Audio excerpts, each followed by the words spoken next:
What is going on, guys? It is Wrestlelamia here, back with another video. Join us now as we look at this week's edition of the Bread Brand, as well as the wildest news stories and rumors you need to know, including more sad news regarding Jeff Hardy, as he's been pulled from Dynamite and the real reason why, AEW star suffers a horrible loss, a former WWE superstar has been arrested, a released Raw star was back in WWE on last night's Raw, and much more. Be sure to subscribe and hit that notification bell for daily wrestling videos, and follow us on Facebook for exclusive lists. Also be sure to check out Wrestlelamia.co.uk and our non-wrestling channel, Incredible. As always, we won't recap the matches, but just provide you with the good, the bad, and the downright ugly. As always, we start off with the good as number 1, Rollins' righteous indignation. As Seth Rollins may be magic on the microphone, but far too often he's degenerated in a cartoon character with ridiculous looking outfits and equally ridiculous rants against his opponents. And not last night, as Seth sounded off with a scathing promo on Cody that cut to the bone.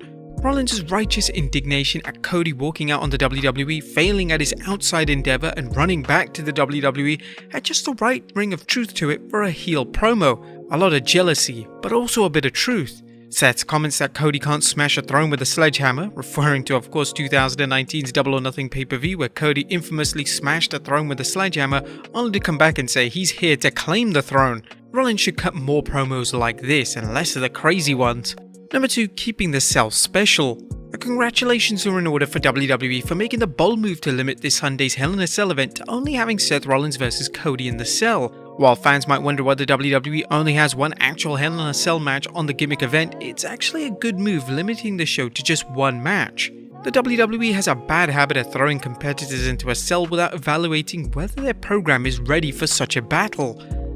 Looking at Sunday's card, the only program that has reached a Hell in a Cell intensity level is Cody vs Seth. This should be their last match against each other, and while there are other matches available for the concluding clash, such as a last man standing match, this one should be superb. Number 3, giving the faces a break. It was good to see Liv Morgan defeat Rhea Ripley, not only because Morgan should be doing more than losing every week, that's what Nikki Ash is for, but because she, AJ Styles and Finn Balor can't lose to Judgment Day every time or their feud will get stale. While it's likely someone is going to join Judgment Day at Sunday's Hell in a Cell event, it was good to give the fans hope that Styles, Morgan and Balor can't defeat the heels. And number 4, Alexa Bliss's win streak. Do they know what to do with Alexa Bliss right now? Well, that's unclear, but what is clear is that the WWE is at least giving her a push after a lengthy absence. We'll still have to wait and see whether Alexa's winning ways lead to anything substantial or whether this is WWE's way of setting her up as a contender so she can put someone over. We hope that's not the plan, as we'd love to see a feud between Alexa and Rhea Ripley. But what you guys think is next for Bliss? Let us know in the comments down below. But that was the good, what about the bad? Is number 1, contract signing trope. Or was last night's contract signing exciting? Well yeah, was anyone surprised to see things break down after Lashley put pen to paper for his handicap match against almost MVP at Hell in a Cell? Just as AEW has sucked the life out of the lights out trope, the WWE has drained the contract signing trope of all life. There were any number of ways they could have done this, but WWE chose to take the easy way out, depriving the fans of a chance to see something different but exciting at the same time. Number 2, giving away a Hell in a Cell match on Raw. Kudos to the WWE for showing it's not a one-trick pony. No promotion knows how to take a potentially special match and turn it into just another matchup, but last night's Raw showed some variety. Fans are used to seeing the WWE air a big match at a premium event, then books rematch after rematch on Raw or SmackDown rather than keeping the match special. Last night the WWE did something different by airing an eagerly anticipated match of Asuka vs Becky Lynch vs Bianca Belair by putting Bianca against Asuka ahead of the show. Not only that, but the WWE had Belair defeat Asuka rather than ending the match ambiguously. What was the point, particularly with giving Belair a clean pin? Number 3, a muddled mess. Last night's edition of the Red Brand was a major morass.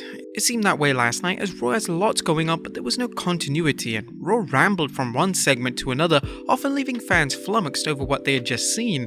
Then there was a segment between Liv Morgan and Rhea Ripley that seemed to go on and on forever. The match was fine, but time seemed to stand still as the WWE set things up. Heaven only knows what the people in attendance had to endure. Last night's pathetic pacing suggests Raw was rewritten as the show took place. Although it was nothing downright ugly, despite some flaws in the show, Raw did some things incredibly well to hype up this Sunday's show, including Seth vs Cody showdown and a 6-man tag featuring the Mysterios and Ezekiel against Kevin Owens and Alpha Academy. It's good to see the Street Profits back, even if they didn't wrestle, and fans are naturally curious as to what Maryse plans on doing when she returns to Raw next week. But what you guys think of the red brand last night? Let us know in the comments down below. Now let's move on to the news.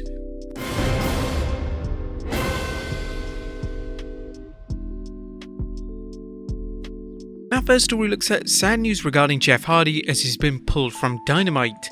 And what the hell is going on with Jeff Hardy? Some fans tuning into AEW's Double or Nothing pay-per-view felt Jeff seemed off during his tag match alongside brother Matt against the Young Bucks. While there was a spot during the match where Jeff seemed to be having trouble with one of his wrestling boots, that was only part of the match where Jeff looked off. Some people are assuming the worst, and in light of Jeff's many struggles with personal demons, that's not a stretch. The situation seemed even more serious when AEW announced that Jeff has been pulled from a 10-man tag that he was booked in for the first June edition of Dynamite. Is he having personal problems? It appears so, but not in the way people might think. However, a number of people believe Jeff's problems performing have to do with his physical condition, that of a 44-year-old daredevil who refuses to slow down. Meltzer talked on the Wrestling Observer Radio saying, "Jeff was a mess going into Double or Nothing. From what I was told, it was really the Darby Allin match. He's beat up. The one thing, when he went to AEW, you can watch those highlight reels and see how he did some big stunts at his age, and he's paying for it now." Jeff was having a tough go in that tag team match. Every time he moved, it was a painful reminder that this guy is hurting really bad. Now, as we've noted before, Jeff's refusal to slow down and modify his ring style to one where he takes less sick bumps is going to cost him dearly. Next up is the Women's Tag Titles Tournament off. And what's going on with the Women's Tag Team Tournament that Michael Cole promised the WWE Universe? Well, that was actually when he wasn't burying former tag team champions Naomi and Sasha Banks. It appears the WWE may be going with a Women's Tag Team Championship. What Women's Tag Team Championship approach to things? Well, Meltzer commented on the situation recently saying that Women's Tag Team Tournament is dead. They had an idea for a 4 women's team matchup. It was pitched, but it was never signed off on as of like a week ago. Now I have no idea what's going on. Not any word either. Perhaps the WWE will take a page from wrestling history and simply have a team find the discarded titles in the trash can outside Vince McMahon's office, much like Jim Duggan acquired the WCW World Television Championship during the dying days of WCW. Next up, a release Raw star back in WWE. It looks like Curtis Axel, aka Joe Hennig, is back in the WWE. The third-gen superstar was spotted during the wild brawl between Cody and Seth Rollins on Raw. According to Wrestling News' Paul Davis, it appears Axel has been hired as a backstage producer. This is Axel's first time on WWE TV since he was released in April of 2020 due to budget cuts. Axel returned over a month ago for a tryout backstage at SmackDown. It would appear that based on the fact that he was still working in that role and he appeared on camera, he may have gotten the job. These types of brawls are always fun for eagle-eyed fans when the producers come out, as it gives them a try and identify stars from the past. Next up, a former WWE star has been charged with domestic battery. As troubling news for former NXT superstar Jake Atlas, as PW Insider is reporting he was arrested and charged with domestic battery. PW Insider's Mike Johnson noted a police report claims that Atlas was out drinking at Big Daddy's Roadhouse the night before, 22nd May, and called his partner at 10 PM Eastern Time to come pick him up. When his partner arrived and attempted to bring Atlas home, Atlas instead wanted his partner to remain and drink with him. The victim stated that Atlas later wanted him to go back to another friend's house to be intimate together, but Atlas, according to the victim, was upset his partner was showing half more attention to her than Atlas, sparking a verbal argument. The report went on to say that Atlas became physically aggressive and allegedly charged at the victim. A witness tried to step in and there was an ensuing scuffle. Police were ultimately summoned and determined Atlas was the aggressor. Next up, a wrestler shares news of a tragic death of his nephew. As devastating news as AEW wrestler Lee Moriarty tweeted some disturbing news. "My nephew was 1 year old and his life was taken in a drive-by yesterday. I don't share things from my personal life often, but he deserves to be acknowledged for the great person he was growing to become. Miss you. I'm muting this and I prefer no messages, thank you." Now we, like many others in the internet wrestling community, extend our heartfelt sympathies to Lee and his family. And finally, where was Lacey?